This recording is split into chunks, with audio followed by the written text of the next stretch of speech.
Sharon, I'm so glad you're back with us today. And my great desire is to help our viewers. I feel like it's just an explosion in your brain to try to figure out what's going on in the real estate market today. A lot of people are really, really hurting. Right. And you seem to have a handle on it, know it so well, and every kind of license you can get. So, but I want to recap just a little bit that had an amazing testimony of how after your first husband was tragically killed, and you took great risks to get into business, and God is just exceedingly and abundantly above anything you could expect. And He's given you a wonderful husband and 2 little boys. And she wrote this book along with, is it pronounced Dwan? That's a pretty name.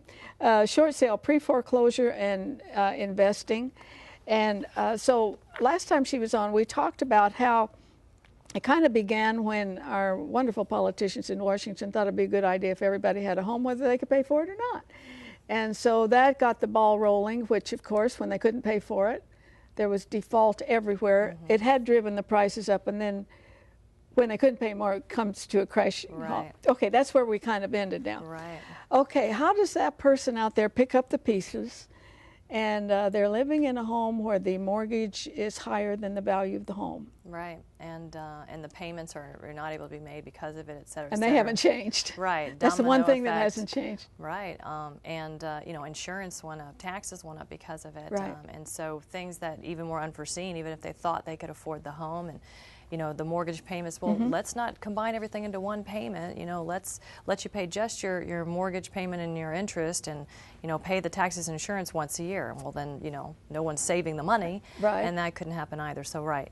So now you have mortgage defaults, real estate tax defaults, you know, so houses are being foreclosed for the mortgage, houses are going to tax auction because the taxes aren't paid, and, you know, people are in these homes unable to move out because of unemployment and other reasons, you know, that are affecting them. So even for couples that do have, you know, an income coming in that's not good enough to pay that mortgage payment, you know, what are they doing? How are the banks working with them? And it's very, very difficult, feeling like you can't get through to anyone. You know, I call it the black hole at the banks, because, you know, you get put on hold and transferred and transferred and transferred, and no one wants to help you. You get served the paperwork, you're trying to call the bank's attorneys. The bank's attorneys are saying they don't want to talk to you, you know, unless you have an attorney. You know, even if you say, I'm representing myself, there's always excuses to avoid you. Next thing you know, you're being foreclosed. So what does that homeowner do? And those are the kind of calls we're fielding a lot as well. And so to your audience, and I love you for bringing me on and, you know, allowing me to speak to people that probably 9 out of 10 have an issue with their homes right now based on the numbers in my own area. Is it really? Wow. So what can you do? I tell everyone, be as aggressive as you can by getting on the phone with your banks and documenting every single phone call. Yes. Because when you're able to get in front of a judge and get your day in front of a judge, you can show, here are my notes, here are my calls. And, you know, the judges believe you, because very few people, they're afraid, intimidated by you know, the court system or the legal system. And you know what? It's your house. It's your problem. Don't put your head in the ground like an ostrich, which is so easy to do when we're afraid of something because of we think we have limited knowledge. We tend to hide or want to pay an attorney to do something about it. And, you know, quite frankly, a lot of attorneys are brand new experts in foreclosure defense because that's where the money is right now. And so when you're seeking an attorney, I even tell folks, find an attorney who was doing foreclosure defense 5 years ago, you know, not 5 months ago, and go with someone who you know is going to be more of an expert. You just made a huge light bulb go off in my head. And if you didn't get it, let me re-emphasize. Paper trail. Anytime when this starts, you start writing down the time of day, the date, get a name from the person, because Sharon, I have done that on a I did it on a $12 bill from Verizon, and I won. It was so funny because they kept bothering me, and so I had this letter documenting everything. So they write to me, I just changed the date on the letter and sent it back. I said, I'm not paying it, I don't owe it. Right. And it was the documentation, and I just can't emphasize how glad I am that you mentioned that, because I know it works. And not Absolutely. just with the phone company with me. I've done it before. I've learned to keep notes. Absolutely. And you know, if it's the property that's your homestead property, you live in this home, it's your primary residence, you know, there's a lot more options available to you. But you definitely need to get on the phone with the banks. Do not let them put you off. You know, they will send you a package that you fill out, and keep a copy. Most people fill it out, put it right back in the FedEx that they provide, and send it back with no copies themselves. Make sure that you're copying everything. I've gone in to meet with a lot of homeowners, and the stack of mail is, you know, this high, because again, they're afraid to even open it and deal with it. But you have to. A lot of the documentation is incorrect. Oh, that's good, because they do. They think out of sight, out of mind. Let's put the website up, because you might need this lady's help. She not only does this hands-on, but she teaches as well. And because it's not hopeless, is it? There's hope out there. There is hope, yes.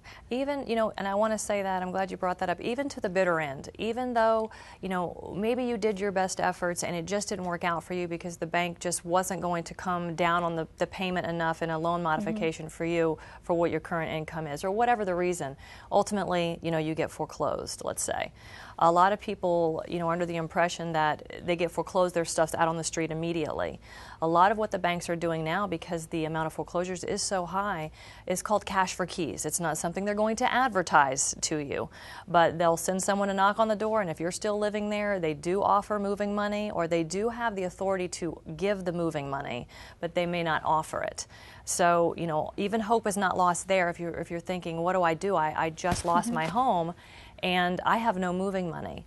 When you mention that to the person who comes and knocks on your door and says, you know, I've been sent by the bank to work on you getting moved out, they are authorized to give you time and money to move. I know someone who has not made a house payment in 18 months, and they're still there. Now, would the bank rather have somebody there? What's the problem with the bank? Well, you know, part of what we do is we invest in real estate as well, and we do purchase homes at the foreclosure auction, and banks are canceling their sales every day because they do not want more inventory, you know, that they can't handle. It's really a mess behind the scenes that, like you said about politicians, you know, we're not really being told the truth. And when you don't know an industry, you hear what the media says, and then you're like, oh, okay. You know, and unless you really know what's going on, you know, well, that can't possibly be true. But the banks don't want the inventory. They do want to try to work something out. But you know, you're getting on the phone with customer service where the training hasn't been brought all the way down to the person who's answering the phone, and even that person may be handing you the wrong options. Well, you read nightmare stories in the newspaper about all these foreclosure papers going through banks, and all they're doing is stamping them. Nobody's looking at them. Nobody's looking to see whose name it is. And I appreciate when you were talking about keep at it, keep at it. You know that story in the Bible about the woman who wore the judge out? And Jesus used her kind of as a parable, as a story. I love this. This was in our newspaper just yesterday as we make this program. That a bank, and it's amazing how something gets in a computer. That's the problem, isn't it? That there's no real human being anywhere. Right. These people had paid off. They had a free title on their house, and the bank said that the bank came in to foreclose on it, harassed them so much. Long story short, the people sued the bank, went in there, they took a U-Haul truck, said we're going to take the furniture out of the bank. It's just like, don't you love these people? Yeah, absolutely. And it's a situation where the technology, whatever, and I think also the way we've tried to kick God out of the nation, that people have lost their humanity. They've lost the ability to sit down and work something out. You hit the nail on the head. I have seen, you know, folks that I know that I can coach and kind of guide get their interest rate changed from 12% to 4% so that the bank can keep them in their home. I've had a gentleman, his payment was $1,900. They've changed it to $590. So you were an intermediator? No, I just guided.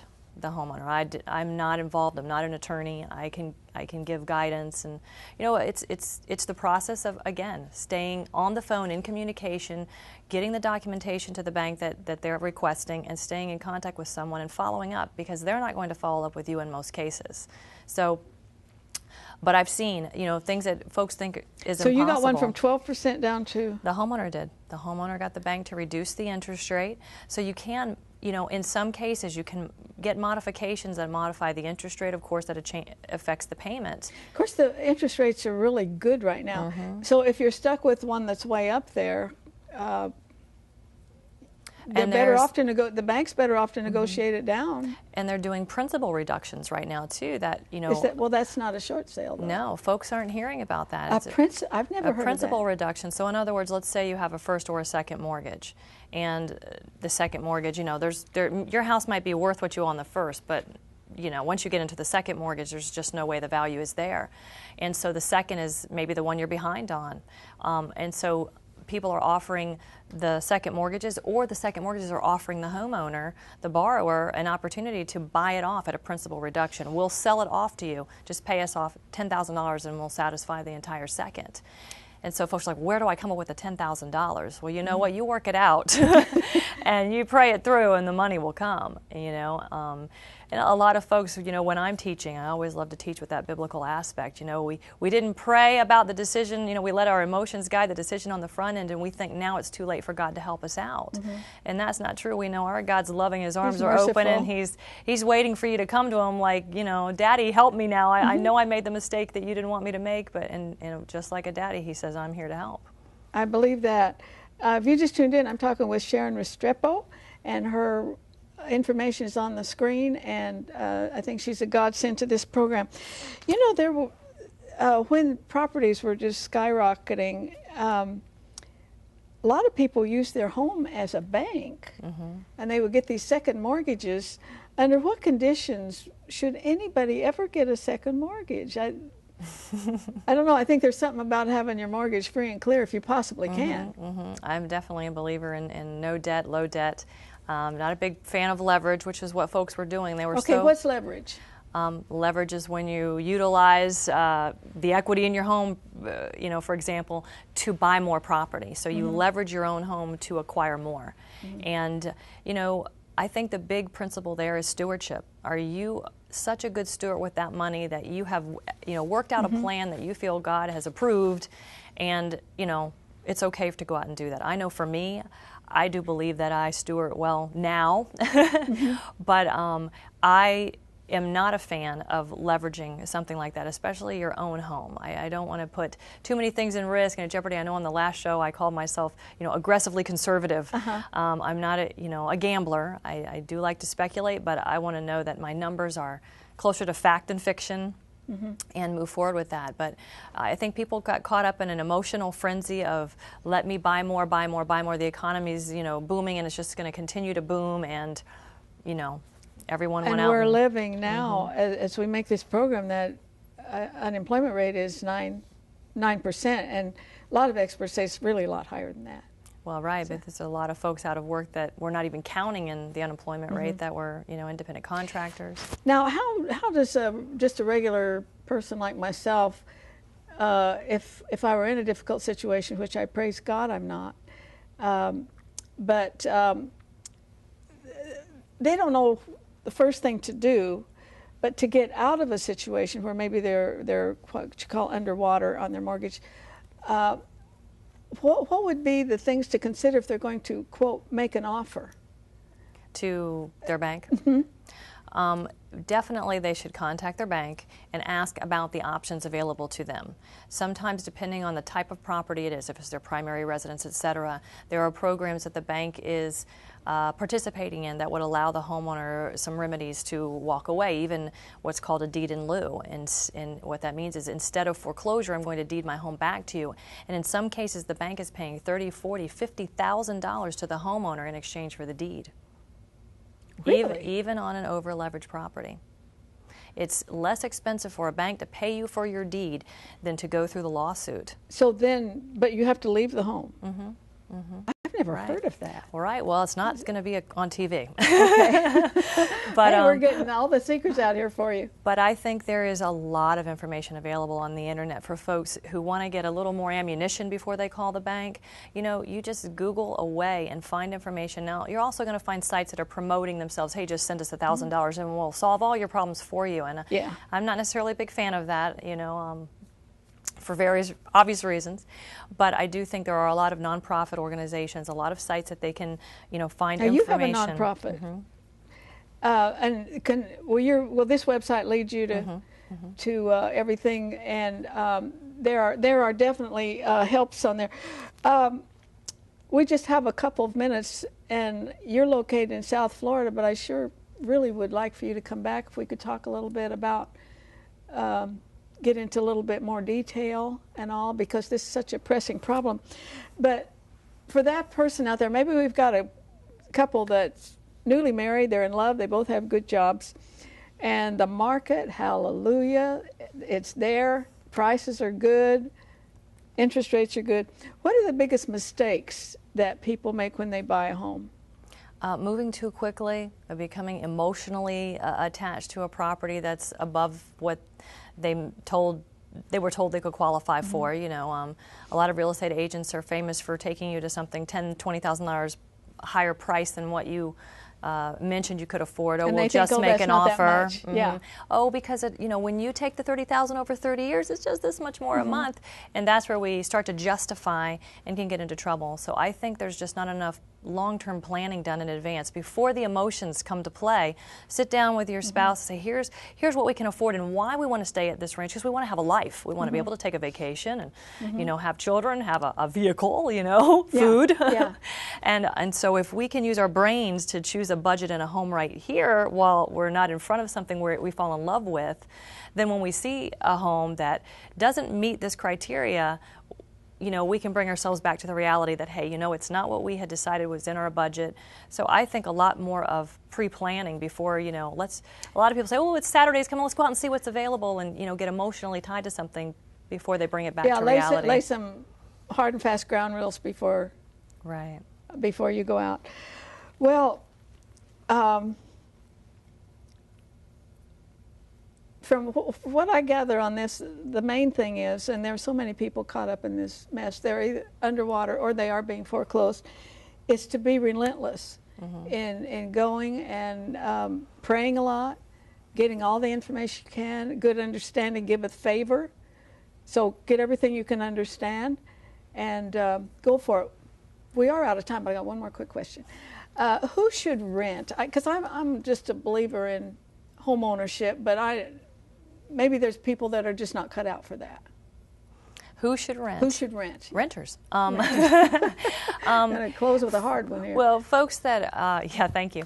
Folks that just aren't sure where they want to be, they want to test out a neighborhood. You know, right now, depending on the price range you're looking in, I believe that in the, you know, from $100,000 down, we've kind of bottomed where we are here in Florida. But when you get up to $300,000, $500,000, I think that there's still some room for those prices to come down a little bit. So I believe it would make sense to move into something you could rent with the option to purchase it, and then as you see the values come down more, then take advantage of your option.